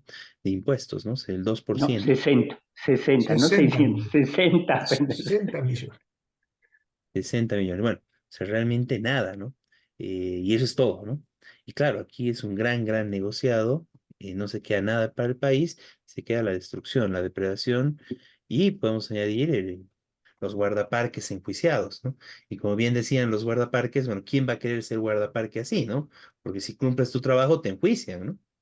Entonces, bueno, realmente una situación terrible y bueno, que muestra bueno, lo mal que está la situación del Estado boliviano, ¿no? Eh, bueno, sí, José Luis. Permítanme, es absolutamente, quizás en un otro programa podríamos tratar el tema más específico, por ejemplo, de las condiciones absolutamente lamentables, y lo digo con conocimiento de causa, carencia total de condiciones de trabajo de los guardaparques. Para empezar, el presupuesto que tienen es muy esmirriado y tienen que controlar, proteger extensas regiones. Dos, que les pagan siempre con retraso, si les pagan, 2, 3 meses que se atrasan. El director del CERNAP casi nunca hace gestión medianamente efectiva y en general las condiciones de trabajo, reitero, de los y las guardaparques, porque son varones y mujeres, son realmente muy lamentables. Hay posibilidad de conversar con el dirigente justamente usquiano. En un próximo programa podemos hacer, pero de verdad que las condiciones de trabajo de los guardaparques es de total indefensión y el gobierno a través de sus diferentes instancias, AJAM, CERNAP, ABT, etcétera, etcétera, es para favorecer a los depredadores, a los mineros, a los agronegociantes, etcétera, ¿no? Entonces sí, estamos frente a una expresión más del poder dominante, oligárquico, minero, agroempresarial en este país, como es el juicio a los que intentan hacer, por lo menos respetar las leyes y o proteger las áreas protegidas, cada vez más desprotegidas y contaminadas y depredadas. Gracias. Muy bien, muchas gracias, José Luis. Y bueno, con esta denuncia y bueno, con estas denuncias en general, concluimos la edición de Radio Rebelión de este 25 de febrero del 2024. Bueno, buenas noches, José Luis, buenas noches, Miguel, y buenas noches a todos los que nos siguen semana a semana. Buenas noches. Buenas Ya noches nos a todos. veremos la próxima semana con lo más importante de la coyuntura nacional e internacional desde la perspectiva de los trabajadores. Muy buenas noches.